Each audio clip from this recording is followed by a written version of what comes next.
આજે અમે તમારા આરોગ્યની વાત કરીશું. તમને અનેક કારણો આપીશું કે શા માટે તમારે ચાઇનીઝ ફૂડ ખાવાનું ટાળવું જોઈએ.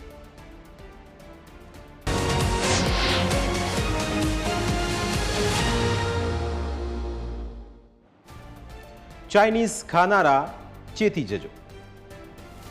શું તમને ચાઇનીઝ ફૂડ ખાવાનો ચસ્કો છે?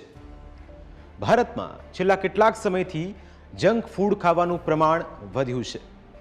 માત્ર યુવા જ નહીં પણ મોટી ઉંમરના લોકોમાં પણ જંક ફૂડનો ચસ્કો વધતો જાય છે. ડૉક્ટર્સ જંક ફૂડ ખાવાની સલાહ આપતા હોય છે કારણ કે ન ખાઓ તેવી સલાહ આપતા હોય છે, પણ લોકો તેને અવગણીને હોંશે હોંશે જંક ફૂડ આરોગે છે. આ જંક ફૂડમાં પણ ચાઇનીઝ ફૂડ ખાવાનો ચસ્કો સૌથી વધારે છે. ચીનમાં કયા પ્રકારનું ભોજન લેવાય છે એના વિશે લોકોને ખાસ ખબર નથી, પણ ભારતમાં ચાઇનીઝ ફૂડ વિશિષ્ટ રીતે બને છે. આ કારણે એ બહુ જ સ્વાદિષ્ટ લાગે છે. પણ આ સ્વાદિષ્ટ લાગતા ભોજનમાં કઈ વસ્તુ ઉમેરવામાં આવે છે તેનો તમને કદાચ ખ્યાલ નહીં હોય. સૌથી પહેલાં એ સમજીએ કે ચાઇનીઝ વાનગીઓ કેટલા પ્રકારની છે. જેમાં સૌથી પહેલું આવે મંચુરિયન. મંચુરિયન ખાનારા લોકોનો વર્ગ પણ ભારતમાં બહોળો છે અને ગુજરાતમાં પણ. આ સાથે બીજા નંબરે આવે નૂડલ્સ. નૂડલ્સ ખાનારા લોકોની સંખ્યા પણ બમણી છે. શેઝવાન રાઈસ આ પણ એક ચાઇનીઝ વાનગીનો પ્રકાર છે. આ ઉપરાંત ચાઉમીન ચાઉ અને છેલ્લે સૂપ.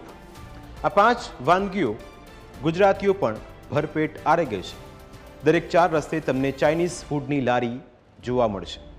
ચાઇનીઝ ફૂડ ખાવાનો આ ચસ્કો ભારે પડી શકે છે એ ખબર હોવા છતાં મોટા ભાગના લોકો એ ખાય છે. ભારતમાં મળતું ચાઇનીઝ ફૂડ શાના લીધે વધારે સ્વાદિષ્ટ લાગે છે એ પણ અમે તમને જણાવીશું. કારણ કે ચાઇનીઝમાં એટલે કે ચીનમાં જે ફૂડ ખાવામાં આવે છે એ પ્રોપર રીતે ખાવામાં આવે છે.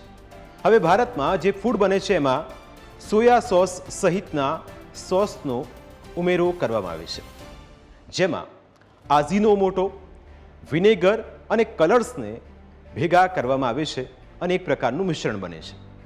ચાઇનીઝ ફૂડમાં વપરાતા મોટાભાગના ઇન્ગ્રેડિયન્ટ્સ ખતરનાક છે અને તેના કારણે સ્વાસ્થ્યને લગતી ઘણી ગંભીર તકલીફો થઈ શકે છે. ચાઇનીઝ ફૂડમાં વપરાતો સોસ અને બીજી ચીજોના ગેરફાયદા વિશે જાણશો તો આ વાત સારી રીતે સમજશો. શેકેલા અનાજ, બ્રાઉન રાઈસ, શેકેલા ઘઉં અને એસ્પરગિલાસ કવકના ખમીરની પેસ્ટમાંથી પ્રવાહી કાઢીને તેનો સોયા સોસના રૂપમાં ઉપયોગ કરવામાં આવે છે. જો કે આ નેચરલ સોયા સોસ બનાવવાની રીત છે, પણ બજારમાં નેચરલ સોયા સોસ નથી મળતા એ પણ એક વાસ્તવિકતા છે. હવે સોસથી કેવી રીતે સાવધાન રહેશો એ પણ સમજો. સોયા સોસ આરોગ્ય માટે જરાય સારો નથી. સોયા સોસ એટલે કે અનેક બીમારીને તે આમંત્રણ આપે છે. સોયા સોસ ચટણી કે અથાણા જેવો જ એક પદાર્થ છે. બજારમાં ફર્મેન્ટેડ સોયા સોસ મળે છે, જેમાં મોટા પ્રમાણમાં કેમિકલ મિક્સ કરવામાં આવ્યું હોય છે. આ કેમિકલ હોર્મોન લેવલમાં ઝડપથી ફેરફાર કરી શકે છે. સોસને ખાવાથી ગંભીર રોગો પણ થઈ શકે છે. સોયા સોસમાં ગ્લુટેમિક એસિડ બને છે. ગ્લુટેમિક એસિડ એ સ્વાસ્થ્ય માટે સૌથી વધારે ખરાબ છે. ગ્લુટેમિક એસિડથી મગજની નસો પ્રભાવિત થાય છે. સોયા સોસમાં હોય છે ઓક્સાલેટ અને ફોટોએસ્ટ્રોજન્સ, જેનાથી કિડની પ્રભાવિત થઈ શકે છે. કિડની સ્ટોન અને કિડની ફેલ થઈ પણ શકે છે જો સતત તેને આરોગવામાં આવે. સોયા સોસથી બ્રેસ્ટ કેન્સરનો પણ એક ખતરો રહે છે. ફર્મેન્ટેડ સોયા સોસમાં કેમિકલ સૌથી વધારે પ્રમાણમાં હોય છે.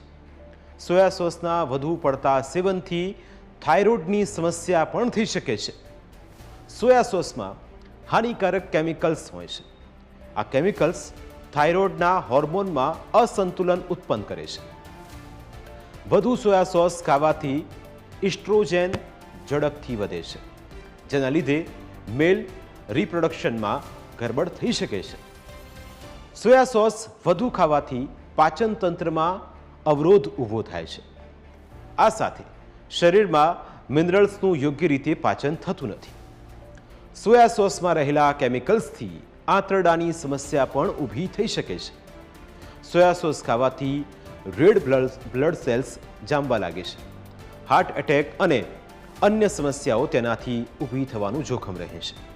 સોયા સોસ બનાવતી વખતે એમાં વધુ પ્રમાણમાં મીઠાનો પણ ઉપયોગ કરવામાં આવે છે, જેનાથી બ્લડ પ્રેશર અને હાર્ટની સમસ્યા થઈ શકે છે. સોયા સોસમાં નુકસાનકારક કેમિકલ્સ હોવાના કારણે ગર્ભવતી મહિલાઓએ સોયા સોસનું સેવન કરવાનું ટાળવું જોઈએ.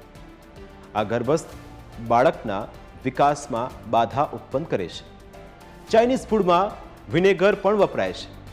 એપલ સાઇડર વિનેગર મર્યાદિત પ્રમાણમાં સ્વાસ્થ્ય માટે સારું છે, પણ વધારે પ્રમાણમાં લેવાય તો ખતરનાક બની શકે છે.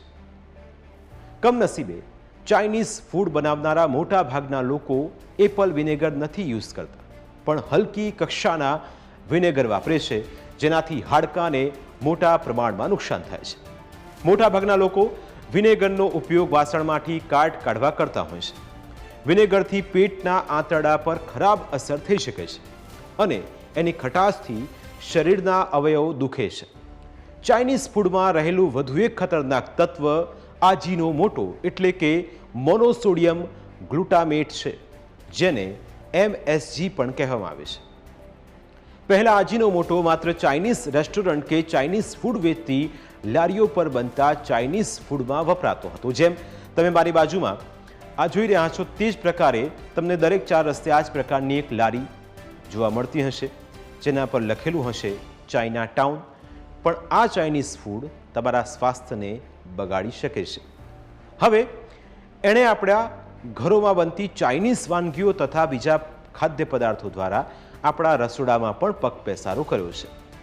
MSG એટલે કે મોનોસોડિયમ ગ્લુટામેટથી શરીરને થતા નુકસાનની અમે તમને જાણકારી આપીશું, જેના પરથી આપને ખ્યાલ આવશે કે તમે જે વસ્તુ બહાર આરોગો છો એ તમારા સ્વાસ્થ્ય માટે કેટલી ગંભીર છે. MSGથી અનેક નુકસાન થાય છે.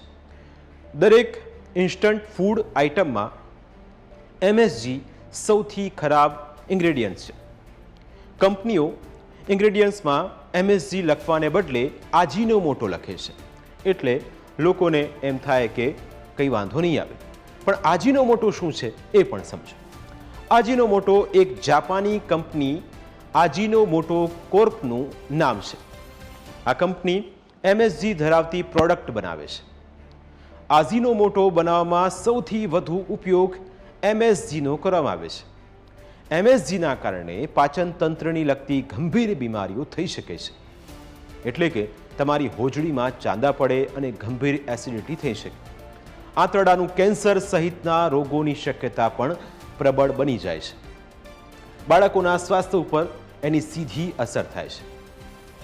બાળકોમાં નાની ઉંમરથી ચરબી વધી જાય છે, ઓવરવેટની સમસ્યા થાય અને નાની ઉંમરે હૃદય રોગ થવાની સંભાવના પણ વધી જતી હોય છે.